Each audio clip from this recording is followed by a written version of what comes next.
Jaivik Renewables delivers expert solar installations for a sustainable future, harnessing clean energy one panel at a time. केबे मनरे प्रश्न आसीछि कि जो माने बड़ बड़ सोलार प्रोजेक्ट करंती सेमानकर अभिज्ञता आम घर छात उपरर छोट सिस्टम पाई केमिति कामरे आसीबो माने गोटे घरर सोलार सिस्टम को एहा प्रकृतरे मजबूत करे केमिति आज आमे ए कथाटाकू टिके भल भाबरे बुझिबा। आसंतु गोटे सीधा सड़क प्रश्नरू आरंभ करिबा। जदि गोटे कंपनी भावंतो एयरपोर्ट फैक्ट्री एपरिकी रेलवाई पाई सोलार लगे पारुछि ताहेले गोटे घर पाई लगेबाटा ता पाई की बड़ कथा। सत कहिबाकू गले कथाटा सुनिबाकू बहुत सहज लागुछि नुहे कि किंतु मजार कथा हेउछि एही प्रश्न भितरे ही प्रकृत उत्तरटा लुचि रहिछि। आओ सेथि पाए आज आमे कथा हेबाकू जाउछे अभिज्ञतार स्केल विषयरे। अच्छा ए स्केल शब्दर प्रकृत अर्थटा कण एटा कोन खाली बड़ साइज को बुझाए ना एहा पछरे आहुरी किछि गभीर कथा अछि। चलंतु एटा को देखे भल्ल करी देखिबा। तेबे प्रथमे बुझिबाकू पड़िबो जे बड़ प्रोजेक्टर अभिज्ञता एते गुरुत्वपूर्ण काहीकि।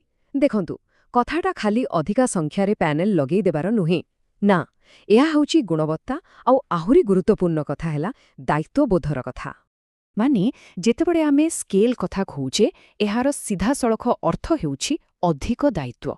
भाबंतु तो गोटे बड़ प्रोजेक्ट जदि टिके भी किछि भूल होई गला ताहाले क्षतिटा भी बहुत बड़ हेबो। तेणु सेठी जवाबदेहीर स्तरटा बहुत बहुत उपरे थाए। आउ जानिछंती एही मानसिकता एही माइंडसेटटा ही सबु फरक आनी थाए। एठी देखिले कथाटा आहुरी सहजरे बुझी हेबो। गोटे मेगावाट लेवल प्रोजेक्ट रे देखंतु सुरक्षा को ने कोनोसी सालिस नाही माने जीरो कॉम्प्रोमाइज। डिजाइन पाई कोडा अनुमोदन दरकार आउ टेस्टिंग तो बाध्यतामूलक। एबे भाबंतु जेतेबेले एही भली काम करिवार अभ्यास आउ एई कठोर नीति नियम गोटे घरोई प्रोजेक्ट रे लागू हुए तार फायदा काहाकू मिलिबो सीधा सड़क घर मालिकंकू। ठीक अछि तेबे आसंतु एहार प्रथम पॉइंट को जिबा ताहा हेउछि इंजीनियरिंग रो अनुशासन बा डिसिप्लिन। आमे देखिबा केमिति गोटे विशाल प्रोजेक्ट रो आसीथिबा ए पेशादारी अभ्यास गोटे छोटिया घरोई सिस्टम को भी पत्थर भली मजबूत करि दिए। देखंतु बड़ प्रोजेक्ट रे किछि जिंस अछि जहाकू नै कोनोसी प्रश्न ही नाही जेमिति कि छात केते लोड नै पारिबो तार पूरा ठेकठाक हिसाब सेठी पवनर चाप केते रहिबो तार गभीर विश्लेषण आउ वज्रपातर रक्षा पाइबा पई पूरा प्लानिंग सहित आर्थिंग आउ सुरक्षा व्यवस्था। मने रखंतु एगुडी को कोनोसी ऑप्शन नुहे एगुडी को बाध्यतामूलक। आउ एहार सबुटु बड़ फायदा कोन जानंती जेतेबेले ए हाई लेवल इंजीनियरिंग डिसिप्लिन गोटे साधारण घरर छात उपरकू आसे सेठी लागिथिबा सोलार सिस्टम आपे आपे बाय डिफॉल्ट मजबूत होई जाए।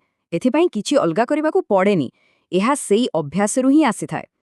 चालंतु एबे आसीबा द्वितीय गुरुत्वपूर्ण कथाकू ताहा हेला सोलार स्ट्रक्चर आउ सेथिरे व्यवहार होतिबा मेटेरियल रो क्वालिटी काहेकि ना एइटा ही हेउछि गोटे दीर्घस्थायी सिस्टम रो मूलदुआ।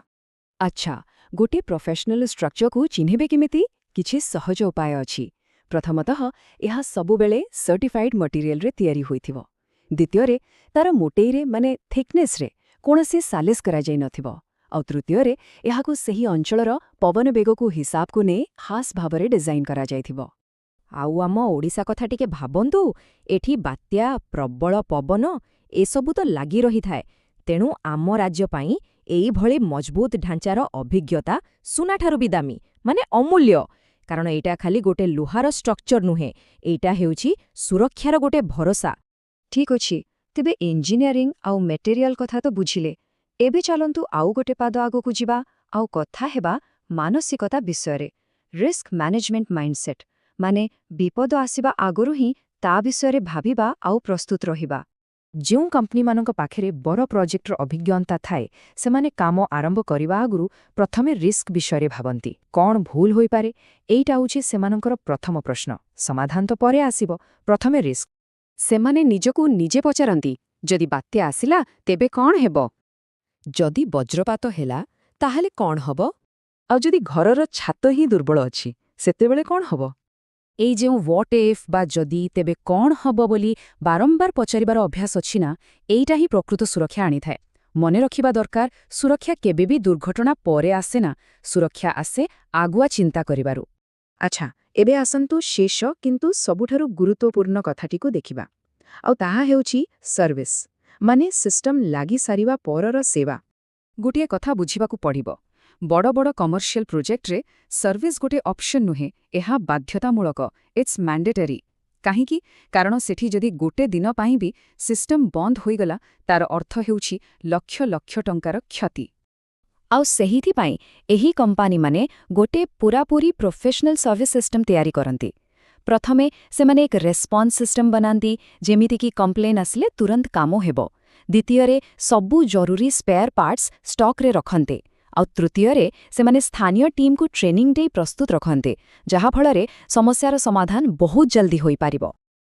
ଏହାର ସିଧା ଫାଇଦା କାହାକୁ ମିଳେ? ଜଣେ ଘରୋଇ ଗ୍ରାହକଙ୍କୁ। ଯେତେବେଳେ ସେ ଏଭଳି ଏକ କମ୍ପାନୀକୁ ବାଛନ୍ତି, ତାଙ୍କୁ ଏହି ପୂରା ସେଟଅପ୍ର ଲାଭ ମିଳେ। କିଛି ବି ସମସ୍ୟା ହେଲେ ଗୋଟେ ଫୋନ୍ କଲ୍ରେ ଜଣେ ଟ୍ରେନ୍ଡ ଟେକ୍ନିସିଆନ୍ ସାହାଯ୍ୟ ପାଇଁ ପହଞ୍ଚିଯାଏ। ତେବେ ଏତେ ସବୁ କଥା ଜାଣିବା ପରେ ମନରେ ଗୋଟେ ପ୍ରଶ୍ନ ଆସିବା ସ୍ୱାଭାବିକ କି ଗୋଟେ ସୋଲାର ସିଷ୍ଟମର ଅସଲି ଜିନିଷଗୁଡ଼ିକ କ'ଣ କ'ଣ, ଆଉ ସେଗୁଡ଼ିକ ଭିତରୁ ଭଲମନ୍ଦ କେମିତି ବାଛିବା, ମାନେ ପ୍ୟାନେଲ, ଇନଭର୍ଟର, ତାର ଏସବୁର କ୍ୱାଲିଟି କେମିତି ଚିହ୍ନଟ କରାଯାଇପାରିବ?